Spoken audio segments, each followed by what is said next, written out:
What is up guys, and welcome back to my channel.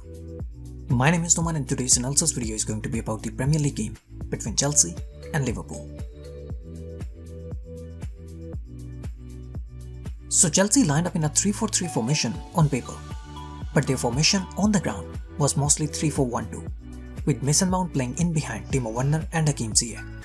And Chelsea also changed their formation to a 5-3-2 without the ball, while Liverpool on the other hand lined up in their normal 4-3-3 formation, and at times they also changed their formation to a back 3 to match Chelsea's formation by dropping Arnold or Thiago in the defense. Liverpool started the game very aggressively as they tried to press Chelsea high up the ground in numbers to force them into making mistakes. So this is how the two teams were lined up on the ground whenever Chelsea tried to build their play from the back. The front three of Liverpool were trying to press the three Chelsea centre-backs, with Firmino providing cover shadow to Jorginho. Curtis Jones was trying to cover N'Golo Kante, with Wijnaldum and Thiago looking to cover Hakim Ziyech and Mason Mount. And the two Liverpool fullbacks were also moving up to press the two Chelsea wingbacks, as Liverpool kept a very high defensive line to make the high press compact and suffocate Chelsea in their own defensive third. Here we can see the Liverpool front three trying to press the three Chelsea centre-backs, with Firmino also providing cover shadow to Jorginho. Curtis Jones is covering N'Golo Kante, with the fullbacks also moving up to press the two Chelsea wingbacks. All the nearby passing options are blocked, and Azpilicueta is forced to go along and Chelsea lose possession. Again, front three on the three Chelsea centre-backs. Curtis Jones is covering N'Golo Kante, and the fullback is moving up to press the Chelsea wingback. But soon enough, Chelsea were able to figure out a way to bypass Liverpool's high press, and they also forced Liverpool to step back, which gave Chelsea the time and space to control possession. Since the Liverpool fullbacks were moving up to press the two Chelsea wingbacks, so they were leaving the spaces open on the wide areas, and Chelsea tried to exploit those wide areas using the pace of Timo Werner.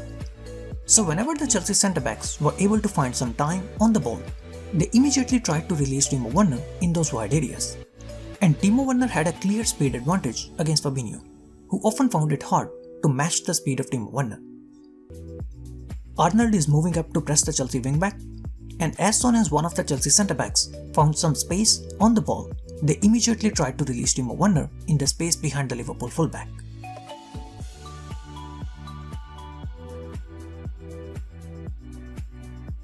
Here again, Arnold is moving up to press the Chelsea wingback, and Rudiger once again plays a long pass in the space that was left open by Arnold.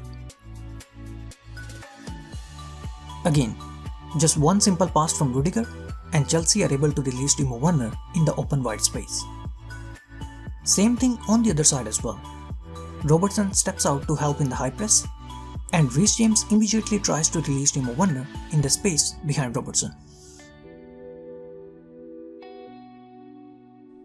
Since Chelsea were able to use the spaces behind the Liverpool fullbacks to release Timo Werner and bypass the high press, so Liverpool decided to step back a bit in order to cover those wide spaces, and that gave Chelsea the chance to easily build their play and start dominating possession.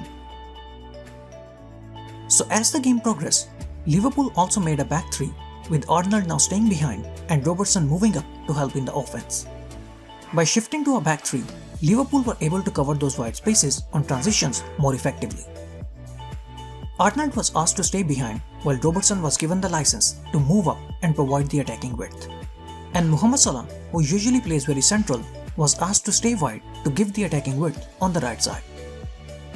Here again, we can see Robertson providing the attacking width on the left side, while Mohamed Salah is giving the attacking width from the right side, as Arnold was asked to stay behind to help his centre-backs against the runs of Timo Werner. By shifting to a back three and by asking Arnold to stay behind, Liverpool were able to cover those wide areas on transitions more effectively.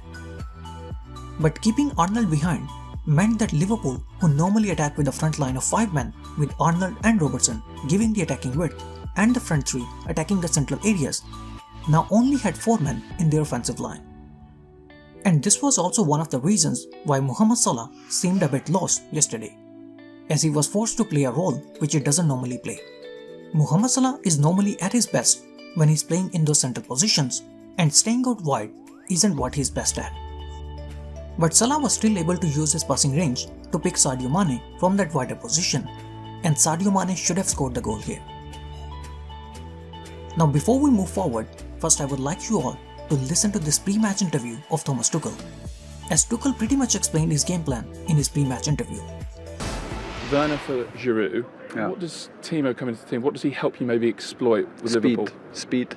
So the high line. Speed against the high line. It's clear we expect that we need it on this level, high speed, and Timo has the speed, and this is why he's in. When the game becomes maybe more deeper, or we have more crosses or more set pieces, then it's more for Oli.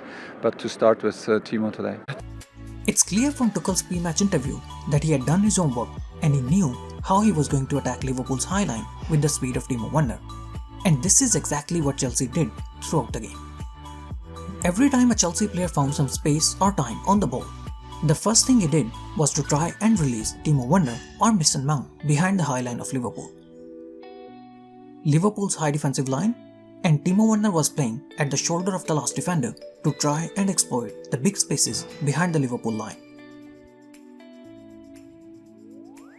Chelsea were able to release Timo Werner behind the line time and time again, and he was very unlucky not to score the goal.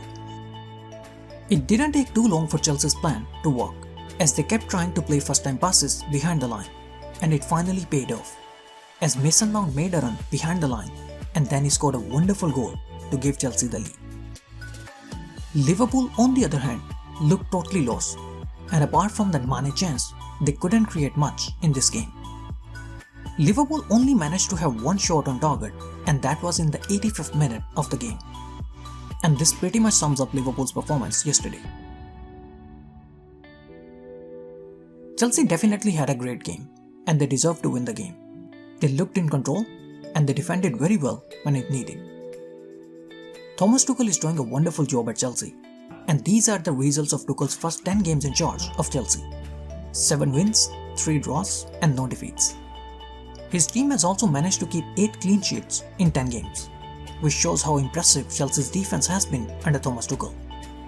With the win against Liverpool, Chelsea are now back in the top 4. Lots of teams are dropping points, and thus the 2nd, 3rd, and 4th places are clearly up for grab. So who do you think will finish in the top 4? Comment below and let me know. Thank you so much guys for watching the video. I hope you guys enjoyed it. Please don't forget to like and subscribe.